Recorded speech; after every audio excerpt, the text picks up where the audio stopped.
presidente e convidados, bom dia a todos. Para dar início a essa 35ª reunião do Rotary Club de Florianópolis, ano 2015-16, convido a todos para, de pé, saudarmos a bandeira nacional.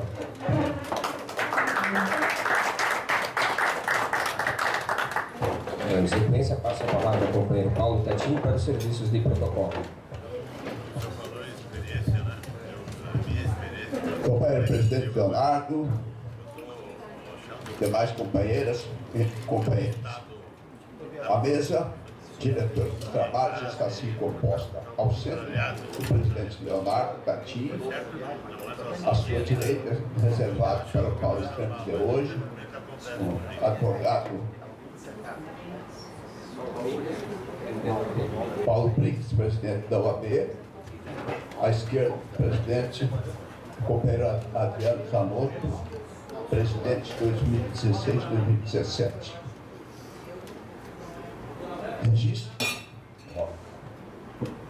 Registros de convidados e visitantes. Contamos com a honrosa presença dos seguintes convidados: Thalita Cunha, aposentada, convidado o companheiro Milton Cunha; Gerson Antônio Basso, presidente da JUSESC, convidado o companheiro Adriano Zanotto; Manuel Ribeiro Puques, professor, convidado o companheiro Barão. Contamos também com a honrosa presença da companheira Luz Scarpim, do Rotary Amizade. Aos convidados e visitantes solicito uma salva de palmas.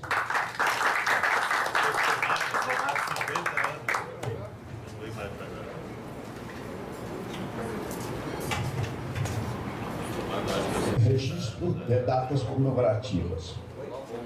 Dia 7, Dia Nacional do Jornalista. Dia 8, Dia Mundial do Combate ao Câncer. Dia do Correio e da Natação. Dia 10, Dia da Engenharia e dos Sobrinhos. Dia 12, Dia do Obstetra. Dia 13, Dia dos Jovens, do Office Boy, do Hino Nacional e Dia Internacional do Beijo.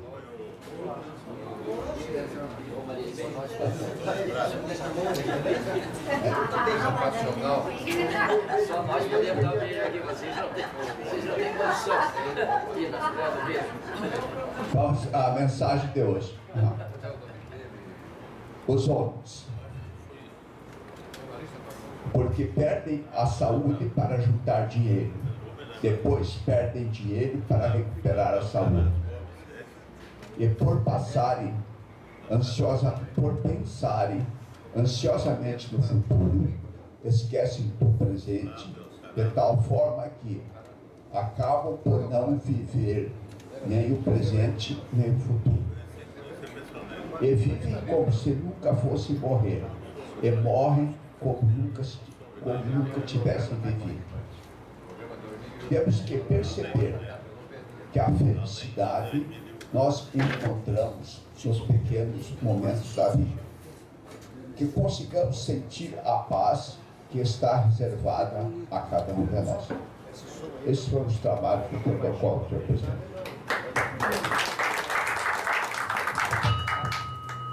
Passo a palavra ao companheiro Milton Cunha para o serviço de secretaria. Companheiro presidente, companheiro presidente eleito, membros da mesa, companheiros do nosso clube,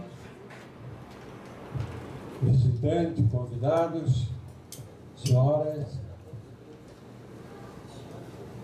a secretaria. Esta é a 36ª reunião do ano Rotário 2015-2016.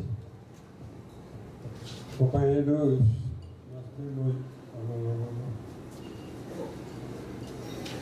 recebemos do companheiro Ival, secretário do governador, e-mail para conhecimento de todos os rotarianos, constando o nome dos palestrantes e respectivos temas das palestras programadas para a conferência distrital a realizar-se nos dias 29 e 30 de abril e 1º de maio deste ano, em São José.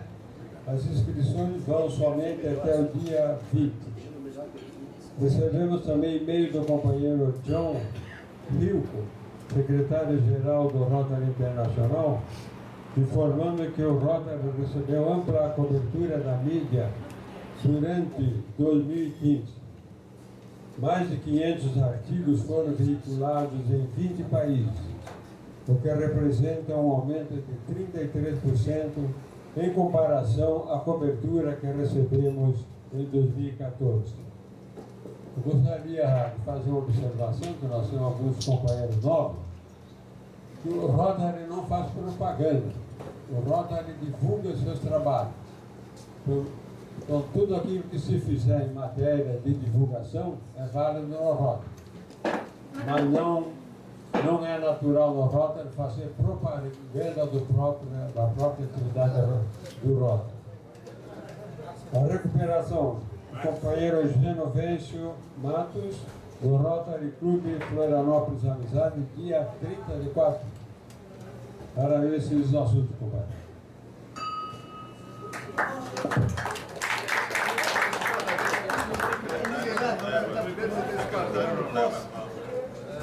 Complementando o nosso protocolo de hoje, temos a honra de receber Mariane Matos, convidada do companheiro Adriano Zanotto, que nos presenteia com a sua presença.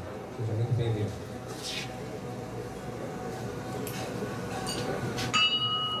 Suspendo agora a nossa reunião semanal e transformo em Assembleia Geral Extraordinária para a escolha dos membros do Programa de Intercâmbio de Jovens.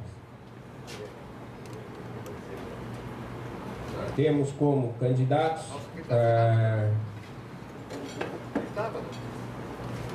na sequência, passo a palavra ao companheiro Adriano Zanotto para a apresentação da sua equipe.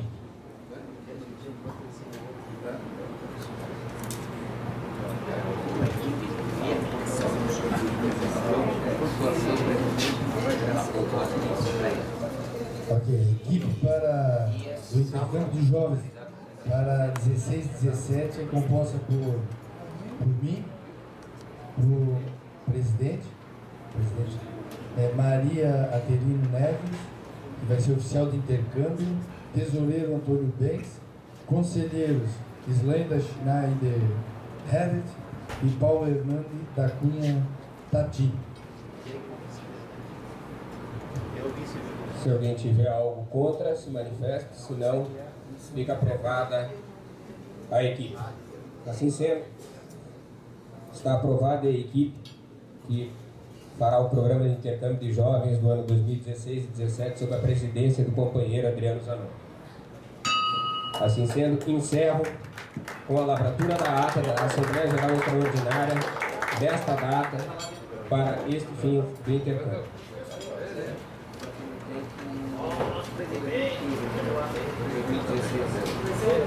As boas-vindas ao nosso palestrante de hoje, presidente da Ordem dos Advogados do Brasil, convidado o companheiro Adriano Zanotto, Paulo Marcondes Brinco. Bem-vindo.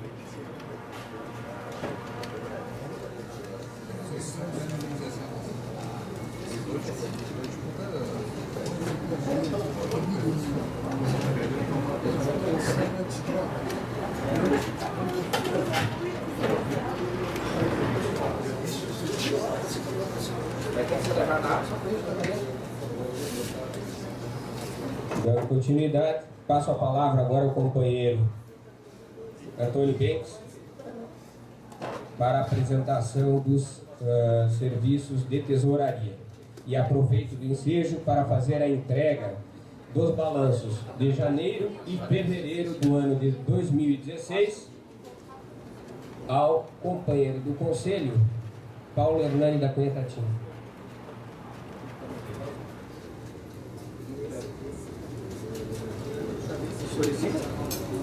Solicito que o companheiro Paulo, na sequência, passe para o companheiro Antônio, para o companheiro...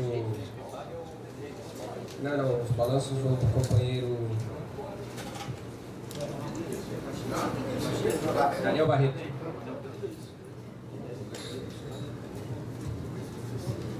companheiros, companheiras, visitantes e convidados. Na qualidade de tesoureiro do clube, eu quero entregar ao nosso presidente as contas relativas ao mês de março. Então, vai passar em mãos para ser auditado, ver se está tudo ok. Temos aqui, hoje, um fundo de caixa de 2.193 na nossa conta e iniciou esse mês a cobrança da per capita do quarto trimestre. Então, lembrando aos companheiros que dia 10 vence a per capita em abril, a quarta parcela. Temos no programa do vinho, hoje um saldo de R$ 9.262, para compra, né, de títulos dólares, e um valor de R$ 8.626 do programa Criança. Então eu quero passar às mãos do nosso presidente, né, todo o demonstrativo do mês de março. Muito obrigado, uma boa reunião a todos.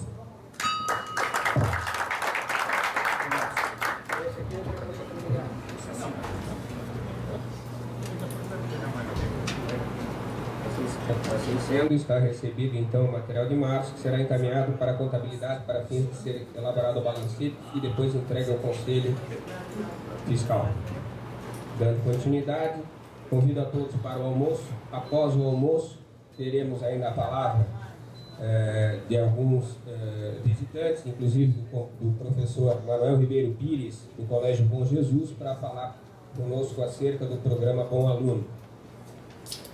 E também a nossa palestra de hoje, que será proferida pelo amigo advogado Paulo Marcondes Brincas, presidente da Ordem dos Advogados do Brasil desse ano, que nos brindará com a sua palavra acerca de OAB e ética em si, né? Ética em si, cidadania e outros temas. Convido a todos para o almoço.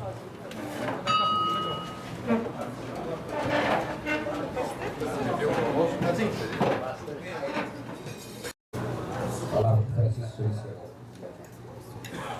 Obrigado, companheiro presidente. Companheiros, só gostaria de acrescentar aos companheiros que aqui estão e que não fazem parte do programa, convidá-los para que venham fazer. Já constatei que todos aqueles que fazem parte do programa estão em dia com a contribuição. Nós temos alguns companheiros que fazem parte, não estão ausentes, não estão em dia, mas eu estou conversando com cada um. E só lembrando alguns detalhes a respeito dos critérios.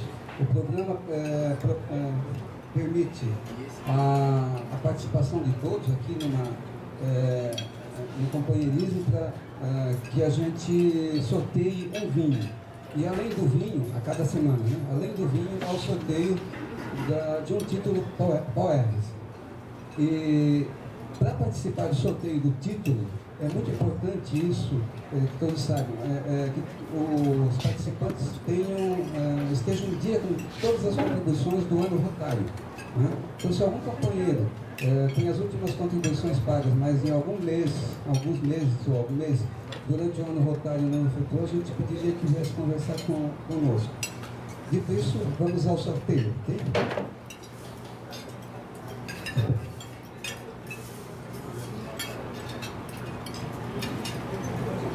Bom, o número sorteado é o número 34.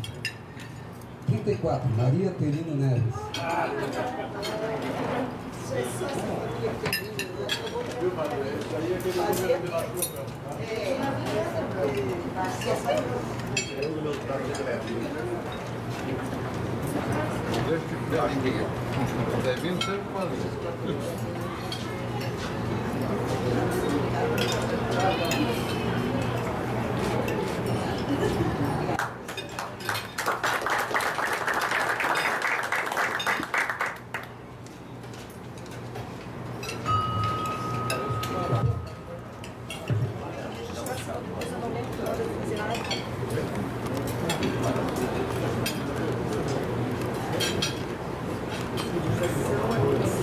Companheiros, a chegada das nossas novas flâmulas,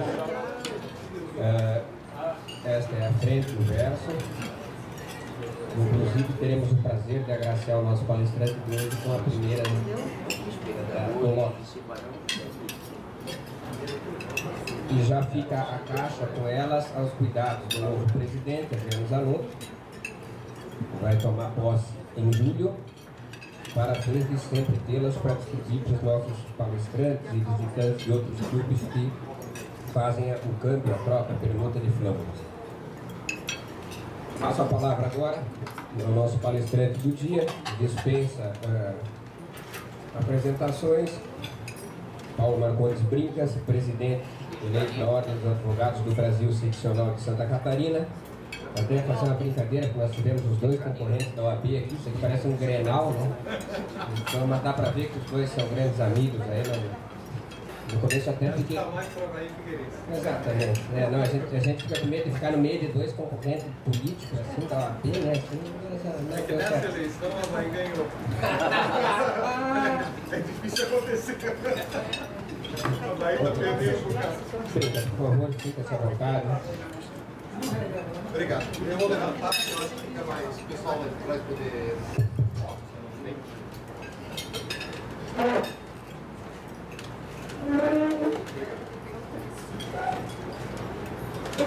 Meus amigos, eu queria agradecer muito a todos vocês pelo convite. Zanotto, muito obrigado por ter formulado esse convite. Bom, para quem possa estar achando estranho o fato de Zanotto ter me convidado, eu quero dizer a vocês que nós fizemos a faculdade juntos, somos amigos a gente terminou a faculdade aos 10 anos, né, Zanotto? Há pouco tempo atrás. 28. Não emprego. E circunstancialmente estivemos de lados opostos, mas isso não implica que continuamos sendo amigos e não muda absolutamente nada em relação a isso. Meus amigos, conversei com o Zanotto, ele me perguntou do que poderíamos tratar na data de hoje.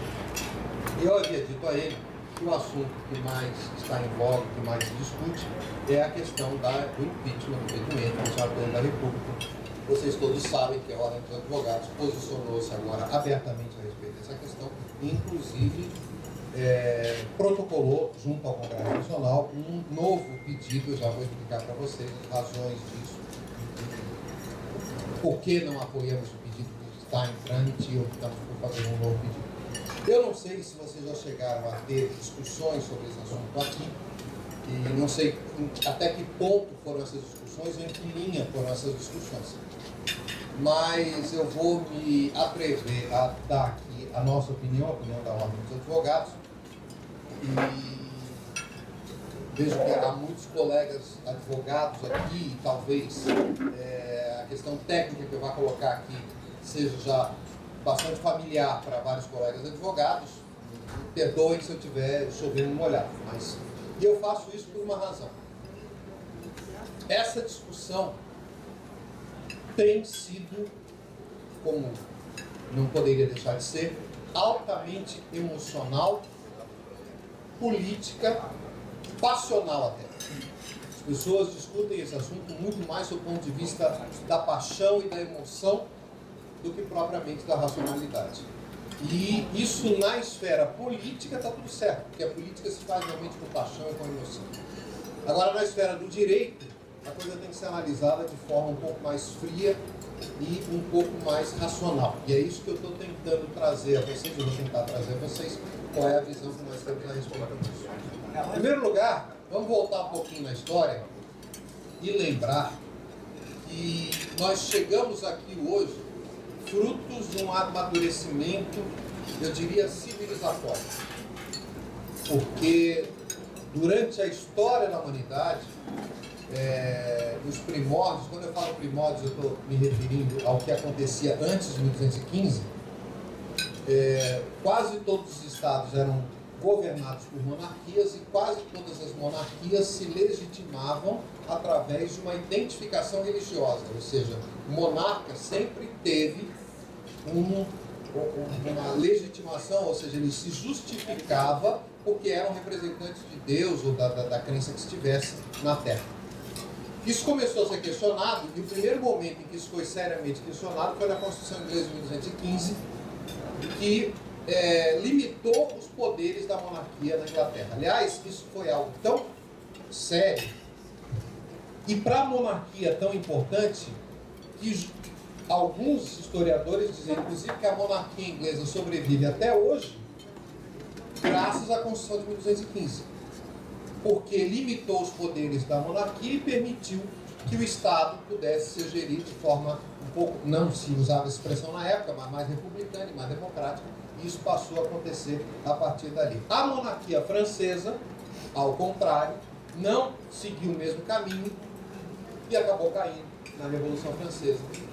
E a França estabeleceu-se como uma república. Mas o fato é que, tanto sob o exemplo inglês como o exemplo francês, nós estamos diante de marcos civilizatórios, tanto a Constituição de 1215 da Inglaterra quanto a Revolução Francesa depois, marcos civilizatórios que estabeleceram, se a gente for ver em linhas gerais, limites ao exercício do poder do mandatário. Não é nem mandatário, não havia mandato naquela época, do poder quase que sagrado da monarquia. Bom, de lá para cá a coisa amadureceu, nós vivemos hoje um regime republicano e democrático no Brasil e presidencialista. E eu digo presidencialista pelo seguinte, na época que estávamos saindo do regime militar, houve uma pressão muito forte, todos vocês lembram disso, uma pressão muito forte no movimento das diretas já. Por quê? Porque nós, brasileiros, temos uma identificação muito grande com a questão da democracia representativa. Ou seja, nós queremos ter o direito de escolher aqueles que comandam o município, o Estado, a nação. E esse direito de escolher, esse direito de votar diretamente em quem vai decidir os destinos da nação, é algo que a nós brasileiros é muito caro, eu diria até culturalmente. Um pouco depois disso, nós, já com a Constituição de 1988, fizemos um plebiscito, acho que vocês devem estar lembrados também, a respeito da questão de se manteríamos o sistema como presidencialismo ou passaríamos para o parlamentarismo. E ganhou, folgado, o presidencialismo, basicamente, eu não sei se vocês estão lembrados da discussão na época, mas basicamente com o enfoque de que nós havíamos conquistado as diretas já, ou seja, havíamos conquistado o direito de eleger o presidente da República e no sistema parlamentarista a eleição voltaria a ser indireta, razão pela qual o público, o povo, rejeitou essa alteração constitucional. O próprio plebiscito estava previsto nas disposições transitórias da Constituição de 1988. E aí marcou-se o Brasil como sistema presidencialista. Por que eu estou batendo nesse ponto? Porque, em primeiro lugar, desde 1215, desde a Revolução Francesa, nós estabelecemos um marco civilizatório que nós agimos, no que diz respeito ao poder do Estado, nós agimos dentro do direito. Se há uma coisa que o marco estabeleceu desde 1215 e desde a Constituição Francesa, tanto num caso quanto no outro, estabeleceu limites. Limites do quê? Limites ao exercício do poder. Dentro do quê? Dentro da lei. Dentro do que estabelece a lei. Isso já desde aquela época. E nós optamos por um sistema de governo, que é o sistema presidencialista, através do sistema no qual nós escolhemos o chefe de governo. É que o sistema presidencialista e a eleição direta para presidente da República, sob o ponto de vista do eleitor, é isso. É o direito de escolher o presidente. Mas sob o ponto de vista do eleito, e aí é uma coisa que pouca gente pensa, as pessoas pensam pelo ponto de vista do eleitor, todos nós somos. Mas pelo ponto de vista do eleito, dá a ele uma legitimidade por ter sido eleito por uma quantidade extraordinária de votos. E essa legitimação que o carrega, e isso é diferente do sistema parlamentarista. No sistema parlamentarista, o chefe de governo, que geralmente é o primeiro-ministro, é escolhido dentro do legislativo. E a diferença, basicamente, entre os dois sistemas é que no parlamentarismo, que nós afastamos, diante de crises políticas, diante do fato de que o chefe de governo tenha uma dificuldade política de exercer seu mandato, ele é rapidamente afastado, substituído sem grandes traumas. No sistema presidencialista, afastar um presidente da República é muitíssimo mais difícil. Por quê? Por causa da legitimação que ele tem em função da escolha popular, etc. E como é que se faz esse afastar? Como é que se afasta um presidente da República no exercício do mandato? Através de um processo, que é o processo de impedimento, segundo a Constituição Federal, vulgarmente chamado de impeachment. Impeachment é uma expressão inglesa, porque esse sistema veio da Constituição norte-americana, mas basicamente o sistema é esse, a ordem é essa. E como é que acontece esse processo de impedimento? E aí é que a gente está...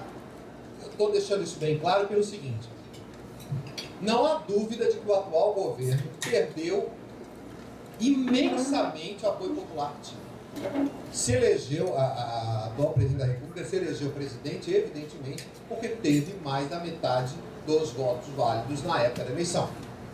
E parece bem claro que ela perdeu boa parte, não diria tudo, mas uma boa parte desse apoio popular, ela perdeu no decorrer do caminho. O fato é, entretanto, que o apoio popular ou não é a justificativa para se retirar do poder do presidente da República. Isso para a população, e por isso que eu estou reiterando o fato de que a discussão aqui tem que ser técnica e não passional. Porque a passional ela cometeu um estelionato eleitoral, isso é um absurdo, disse que o Brasil estava de um jeito e o Brasil estava de outro. Enfim, essa discussão é uma discussão interessante, bacana, política, mas eu acho que já superamos essa etapa, porque há um pedido de impeachment tramitando na Câmara dos Deputados. Eu queria tentar mostrar aqui aonde é que está a discussão lá. A discussão já não está mais nisso, porque já é patente que o apoio popular e político, boa parte dele se desfez. Agora a questão é muito mais técnica do que propriamente política, e é justamente esse o objetivo da minha fala aqui. A Constituição estabelece que é possível afastar o presidente da República no exercício do mandato quando houver crime de responsabilidade. Esse é o ponto. E eu quero mostrar a vocês exatamente o que é um crime de responsabilidade. Quando se caracteriza um crime de responsabilidade? Porque aí a gente tem que analisar as hipóteses que estão sendo apontadas para saber se estão ou não caracterizadas. E o fato é que a Constituição Federal, e me permitam ler só essa disposição da Constituição Federal, diz o seguinte: são crimes de responsabilidade os atos do presidente da República que atentem contra a Constituição Federal. Bem aberto, né? Contra a Constituição Federal. Vírgula. E especialmente contra. E aí faz uma série de incisos. Primeira interpretação que eu faço, só do CAPT, vou repetir. São crimes de responsabilidade do presidente da República, isso é o artigo 85 da Constituição Federal. Os que atentem contra a Constituição Federal e especialmente contra. E aí faz a lista. Quando a Constituição estabelece contra a Constituição Federal, vírgula, e especialmente, a minha interpretação jurídica é que o rol de hipóteses que segue a partir dali, por expressa determinação da Constituição, não é um rol exaustivo, é um rol exemplificativo, porque o que é o crime de responsabilidade é, claramente, atentar contra a Constituição Federal. O presidente da República não pode atentar contra a Constituição Federal. E, especialmente contra, ou seja, em particular contra. Quando eu falo em particular, eu quero dizer, em particular isso aqui, mas não apenas isso. Contra a existência da União, acho que não é o caso aqui, não discutir isso. Contra o livre exercício do poder legislativo, do poder judiciário, do Ministério Público e dos poderes constitucionais das unidades da federação. Contra o exercício dos direitos políticos individuais e sociais, acho que aqui não seria o caso. Contra a segurança interna do país. Contra, inciso 5º, olha esse inciso 5º, contra a probidade na administração. Não estabelece detalhes sobre a probidade na administração. Contra a probidade na administração. Contra a lei orçamentária. Contra a lei orçamentária. Esse aqui é o ponto mais forte. Contra o cumprimento das leis e das decisões judiciais. O presidente da República se recusa a cumprir a lei ou cumprir as decisões judiciais. Antes de entrar propriamente na situação atual, esses crimes de responsabilidade, a Constituição diz o seguinte: quando o presidente da República cometer crime comum,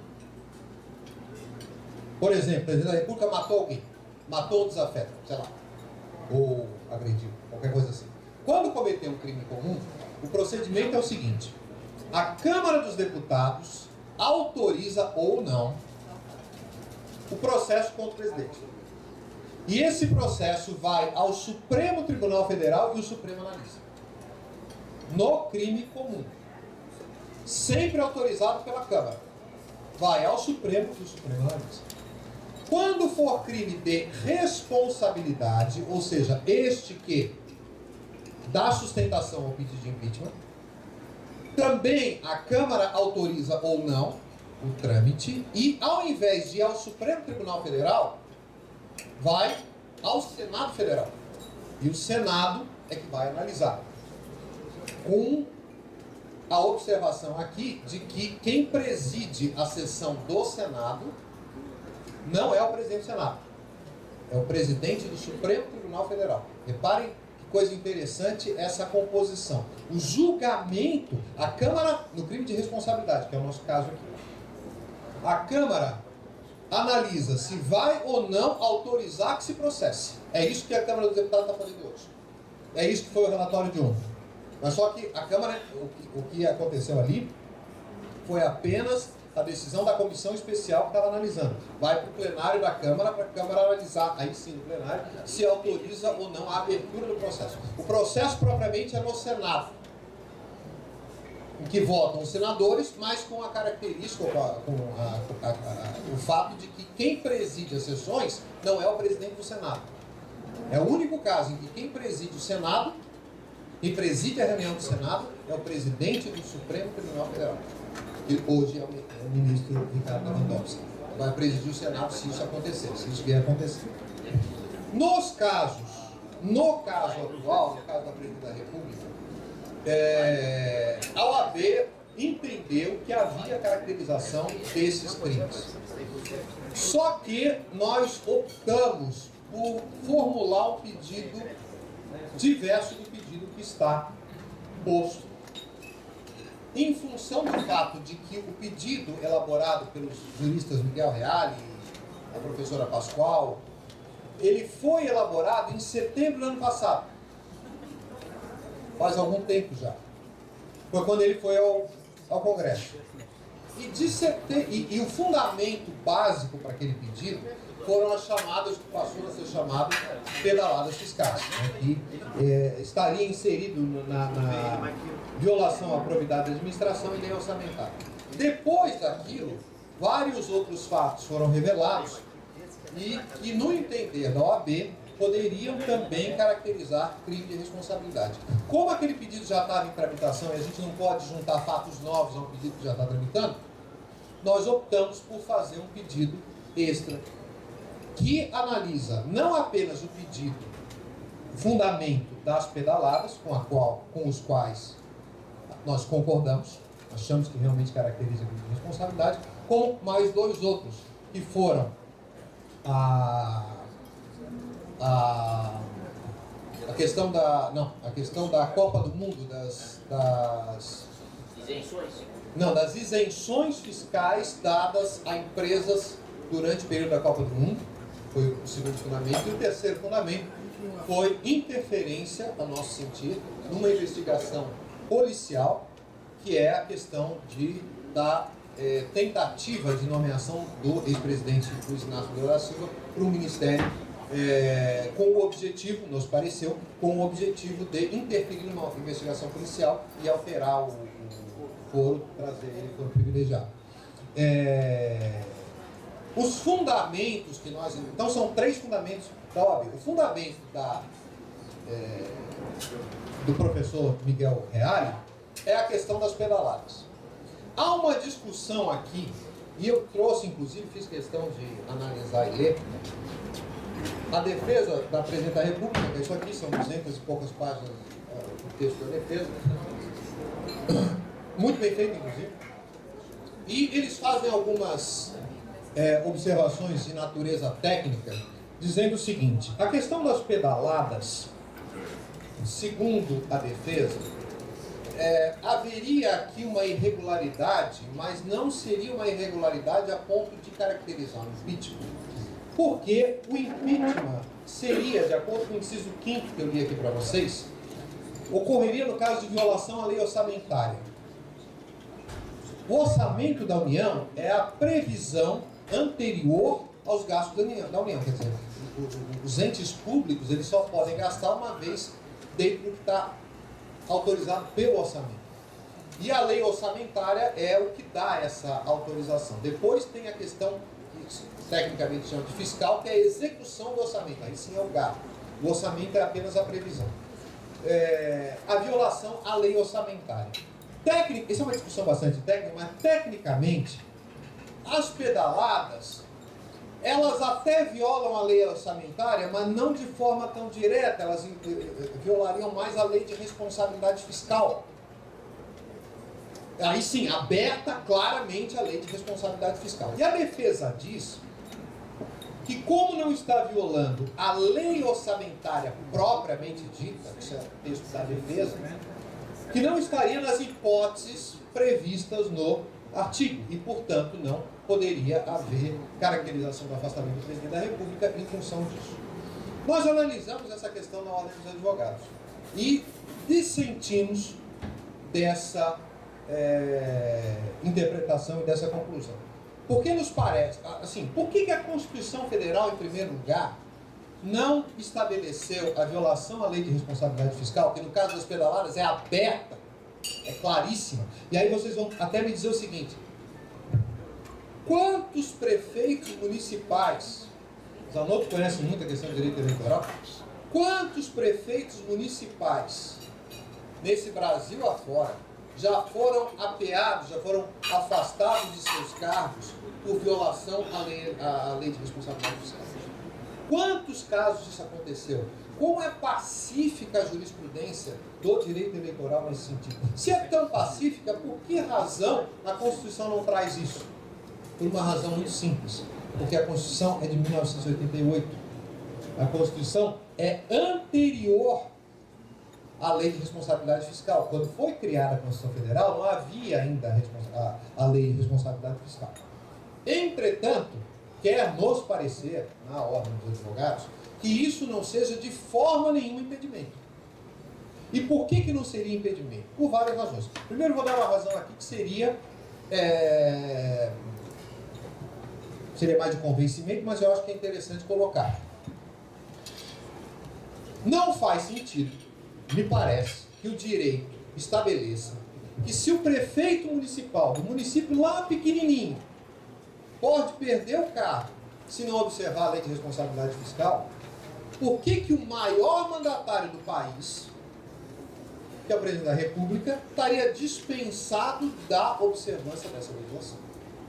Não faz muito sentido, não teria lógica nenhuma nisso. A lógica seria exatamente o contrário. Os rigores em relação ao maior mandatário têm que ser iguais, no mínimo, ou ainda mais graves, mas nunca atenuados em relação a todos os demais dirigentes públicos do país. A lei de responsabilidade fiscal é uma conquista brasileira, porque toda a estabilidade econômica brasileira, e principalmente, falo aqui, principalmente em relação à população mais carente, ele só se sustenta porque a população mais bem de vida financeiramente, etc., tem como se proteger.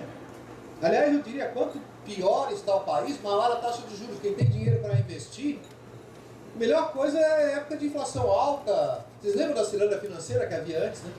Ninguém precisava trabalhar, quem tinha dinheiro, só botava o dinheiro na aplicação e vivia disso.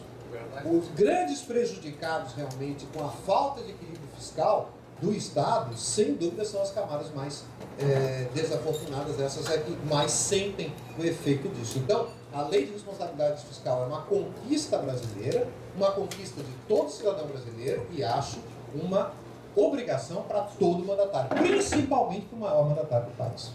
Segundo argumento, a Constituição Federal, quando estabeleceu o crime de responsabilidade fiscal, ela diz, aqui eu vou voltar ao texto, ela diz o seguinte: são crimes de responsabilidade os atos do Presidente da República que atentem contra a Constituição. E a lei de responsabilidade fiscal, isso é básico, ela, primeiro, ela tem previsão constitucional e ela se baseia no princípio da probidade administrativa. E a não probidade administrativa está no texto do artigo 85 como sendo, inciso 5º, caracterizador de crime de responsabilidade. Ou seja, o fato de que à época da Constituição não havia ainda a lei de responsabilidade fiscal, mas todo o arcabouço que deu nascedouro já existia, e mais, a Constituição deixa bem claro, é contra a Constituição Federal, vírgula, especialmente contra. Quer me parecer que a violação à lei de responsabilidade fiscal é, sim, caracterizador do crime de responsabilidade. E, finalmente, eu estou acabando. Finalmente, queria dizer para vocês o seguinte. Isso aqui eu bati lá no Conselho Federal, porque houve uma ampla discussão no Conselho Federal da OAB sobre esse assunto. E eu bati dizendo o seguinte, principalmente na bancada dos criminalistas. Eu bati dizendo o seguinte: a gente não pode pensar que isso aqui é um processo criminal. Isso aqui não é um processo criminal. Isso aqui é um processo político. E só para mostrar, jurídico-político. Jurídico porque tem que ter a caracterização do crime de responsabilidade. Mas por que eu estou afirmando, e ainda disse isso lá no Conselho, é um pouco mais técnico isso, mas o jurídico-político não significa que existe um elemento jurídico e um elemento político. Dois elementos. Existe um elemento jurídico-político. O que eu estou querendo dizer com isso? Olhem só. Quem julga se há crime de responsabilidade ou não? É o Supremo Tribunal Federal, que é uma instituição jurídica? Não. É o Senado que julga. Quem julga é uma casa política. E do julgamento do Senado, cabe recurso? Não. Não cabe recurso. Cabe recurso só, e a razão do Senado ser presidido pelo presidente do Supremo Tribunal Federal é que cabe recurso ao Supremo da forma, do encaminhamento, do procedimento. Desses aspectos cabe recurso. Não deu direito à defesa. Não deixou falar o suficiente. Enfim, essas questões de procedimento. Aí sim, volta e manda dar direito à defesa, etc. Isso o Supremo pode controlar. Agora, o mérito, há ou não, neste caso, violação, crime de responsabilidade, sim ou não, essa decisão é do Senado e não cabe recurso a respeito.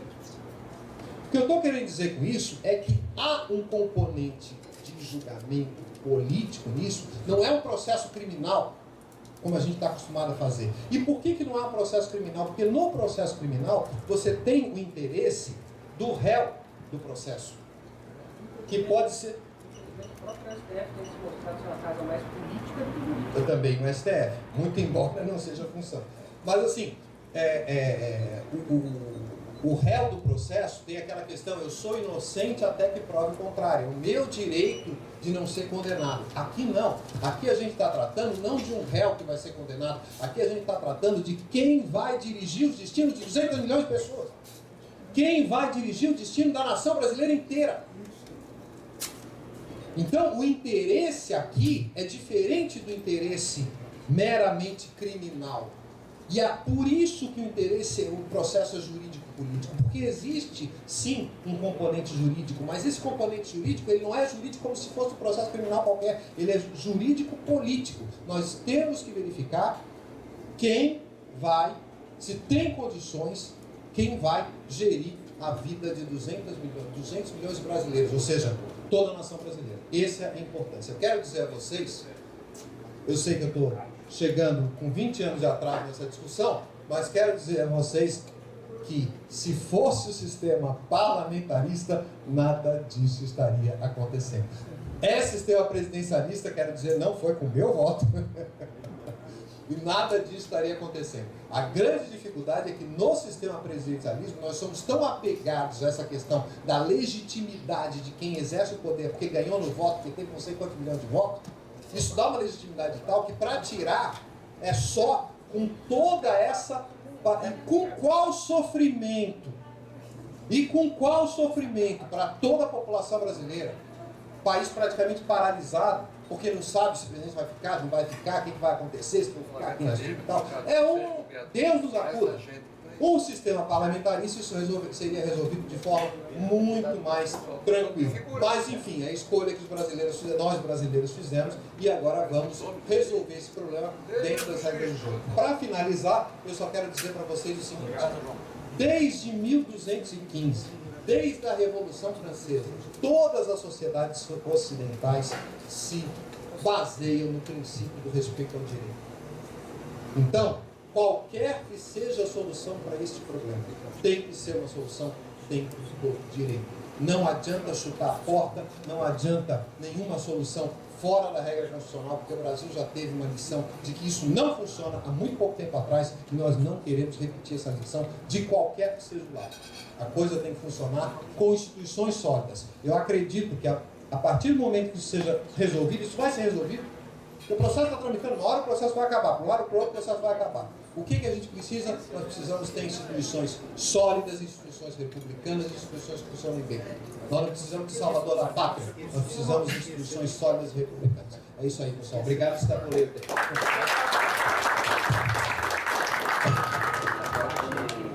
Muito obrigado, companheiro Brincas. Só não vi por parte do presidente da OAB qual a posição da OAB em Santa Catarina. Sim ou não?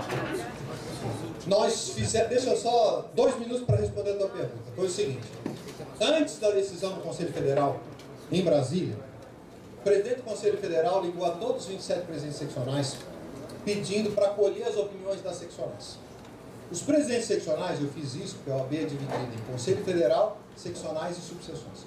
Eu liguei aos presidentes de subseção e pedi aos presidentes de subseção que ouvissem nas suas subseções, nós somos em 44 subseções aqui em Santa Catarina, as lideranças, reunissem os advogados e tirados. Eu recebi feedback das 44 subseções pró-impeachment, das 44. Reunimos a seccional, eu reuni todos os conselheiros estaduais, todos os conselheiros estaduais suplentes e todos os presidentes de subseção. Todo mundo que tem mandato da OAB se reuniu para debater esse assunto. E por maioria de votos entendemos que era caso de impeachment, veja bem, eu posso ter perguntado isso, era em caso de impeachment da senhora Presidente da República e do vice. Santa Catarina entendeu que era caso de impeachment de ambos. Por quê? Porque um dos fundamentos são os pedalados. Eu esqueci de falar para vocês a questão da nomeação do Lula, mas agora eu passo por. Um dos fundamentos é a pedalada. E a pedalada foi assinada também pelo vice. E a gente tem que ter bem clareza aqui que você não pode fazer contra o partido tal, contra o partido tal. Regra é regra. E a posição de Santa Catarina era no sentido de que ambos deveriam ser objeto do impeachment. Foi para o Conselho Federal, entretanto, entendeu que não era caso de impedimento do vice, apenas da Presidência da República, e aí o pedido da OAB Nacional foi nesse sentido. Agora, eu, com todo respeito ao Conselho Federal, advogo aqui a posição de Santa Catarina, acho correta, no sentido de que seria caso de impeachment de ambos. Presidente, dá para fazer mais uma perguntinha, não? Por favor. Tô brincando, companheiro, sou advogado, não. Eu queria saber o funcionamento da OAB com relação à defesa da presidente que foi feita pelo advogado-geral da União, e pelo que me consta, ele não pode fazer isso. Então a posição da OAB, eu queria saber a posição da OAB, porque no mínimo aí tem um probleminha nosso dos advogados. Super político. Na verdade, desculpa, eu esqueci do teu nome. Bom, João. O que o João está falando é o seguinte, foi uma questão que foi levantada, inclusive, no momento... eu vi uma solicitação de um deputado. Isso. Para o Procuradoria-Geral da República. Exatamente. E ali a discussão... Bom, quero te dizer o seguinte, em primeiro lugar, o que eu vou falar aqui agora não é posicionamento da OAB, porque a OAB não se reuniu para discutir isso. Vou falar o meu posicionamento pessoal a respeito desse assunto. Aí aqui eu posso estar antecipando, porque como esse fato foi faz 2, 3 dias atrás, e nós não tivemos nenhuma reunião da ordem, não discutimos esse assunto, eu posso dar, só quero deixar bem claro que é a minha opinião. Na verdade, o que ele está falando é o seguinte: poderia o advogado-geral da União fazer a defesa da Presidente da República ou não? Porque ele tinha legitimidade ou não? Ele estaria violando? Porque basicamente a questão é o seguinte: o advogado-geral da União não é advogado do governo, ele é advogado do Estado. Essa que é a questão. Ele teria ou não legitimidade para isso? Eu tenho dúvidas sobre esse assunto, tá? Eu tenho dúvidas sobre esse assunto. Na verdade, o Zé Eduardo Cardoso é extremamente eloquente. Vocês devem ter visto isso. No dia em que o Conselho Federal da OAB se reuniu para julgar esse assunto, quem foi fazer a defesa da senhora Presidente da República no Conselho Federal foi ele. Quer dizer, eu já tinha visto a defesa dele, porque ele usou da palavra, foi para a tribuna, usou da palavra no Conselho Federal da OAB e tinha feito a defesa. Ali há uma discussão muito grande. Eu te confesso que eu tenho sérias dúvidas sobre esse assunto. Por quê? Porque o crime crime de responsabilidade, ela não cometeu crime comum, ela cometeu crime de responsabilidade. Foi um crime de responsabilidade no exercício do mandato de Presidente da República. Eu acredito que ali até dá para caracterizar a legitimidade da AGU para fazer a defesa. Sei que vários colegas entendem em sentido contrário, no sentido de que ali seria algo pessoal. Eu não acredito que ela tenha feito isso pessoal, ela fez isso não como Dilma, mas como Presidente da República. E, portanto, acho que aí, como sendo um ato no exercício da função, em função de ser Presidente da República, acho que até daria para caracterizar a legitimidade da AGU para fazer a defesa. Agora, de qualquer maneira, há essa discussão. Agora, independente disso, eu te confesso o seguinte: na dúvida se há ou não, até para dar legitimidade ao processo de impeachment, eu prefiro fazer o seguinte: deixa falar. Deixa falar.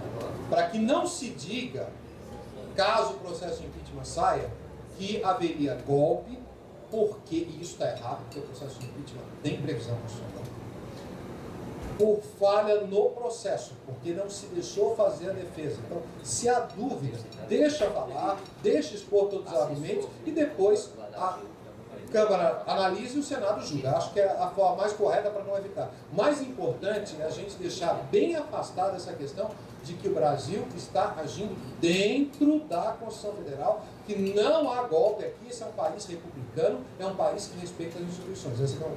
Então, tudo que for dar argumento nesse sentido, eu a princípio afastaria.